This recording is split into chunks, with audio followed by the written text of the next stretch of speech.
Welcome back to CBS This Morning. For the first time, we are hearing from race car driver Kyle Larson following his highly publicized suspension from NASCAR. Back in April, Larson was fired from his racing team for using a racial slur during a public virtual racing event. In his first TV interview, Larson speaks with CBS News special correspondent James Brown about race in America, those he has hurt, and why he is hoping for a second chance. I know deep down I'm not a racist. I said a racist word, and I can fully understand why people would label me a racist. Larson's going to clear him. Kyle Larson, the 28-year-old six-time NASCAR winner, is one of the sport's rising stars.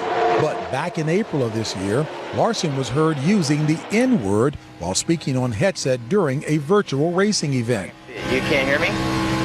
Hey, Kyle, you're talking to everyone, but...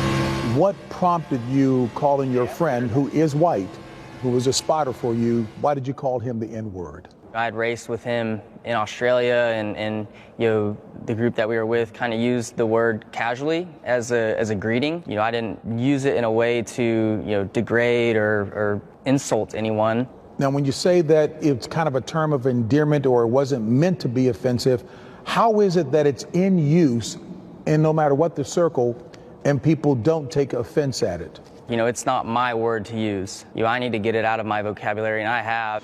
Larson's world quickly unraveled. He was fired from his racing team, lost his sponsors, and suspended indefinitely from NASCAR. What does the word mean to you? What did it mean to you then? What does it mean to you now? I guess I didn't think of how it took African Americans and probably in their thoughts, took them back to, slavery and things like that, and injustice and stuff that they have had to work so hard to overcome. Okay, this is the Kyle that I know. This is the Kyle who said this. Now, which one is real? Michelle and Anthony Martin are the co-founders of Philadelphia's Urban Youth Racing School, an organization that connects young people of color with the racing industry. Larson has been involved with the program for years. As divisive as the rhetoric is at the public level in the square, if you will, Michelle, many people wouldn't step up, you and your husband, to be supportive in a situation like this, at a time like this. Mm-hmm. Why were you supporting Kyle Larson publicly?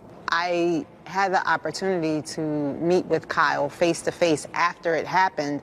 One of the things in looking in his eyes for the sincerity was, are you sorry that you got caught? Or are you really sorry that this happened? With our very first conversation post the N-word situation was the fact that he wanted to learn.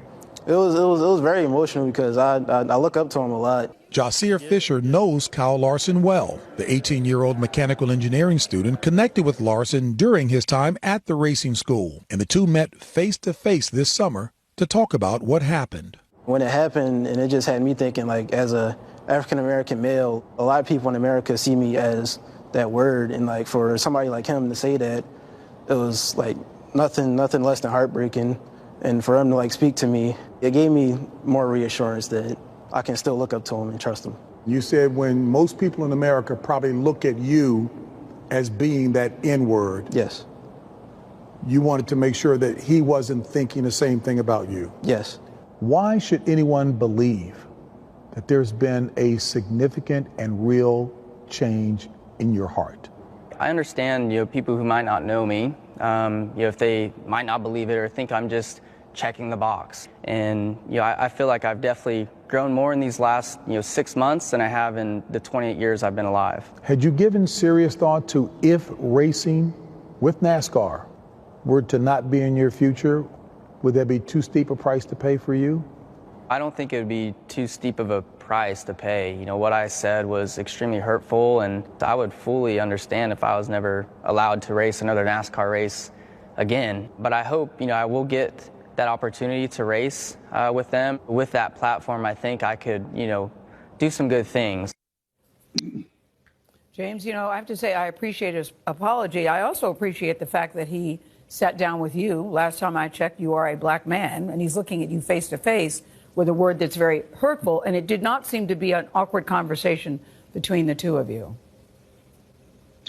GAYLE, he really has owned the problem. He's embraced it. He's looking to make positive changes. Look, I discern the young man's heart. Yeah. And I think he's the real deal. Go ahead, Gayle. He said he's gone through a rehabilitation process over the last 6 months. What does that mean exactly? What does that include, and what do you make of that? So he's gone through sensitivity training. He's gone through diversity inclusion training. He's gone down to the Legacy Museum and Memorial in Montgomery, Alabama. Look, and he's done all of this and a lot more out of the public spotlight, sitting down with people like Jackie Joyner-Kersee, the former executive with Def Jam, Kevin Liles. He's made all the right moves. At the end of the day, it's whether or not there's a heart change. I discern it because if people are doubting whether or not he should get reinstated, which is up to NASCAR, the fact of the matter is we know people cannot consistently perform in a manner that is inconsistent with who they really are. His body of work suggests that he's really the real deal. All right. Second chances. You know, we live in a cancel culture. It's good to see that he's making an effort. Thank you very much, James Brown. Always good to see you.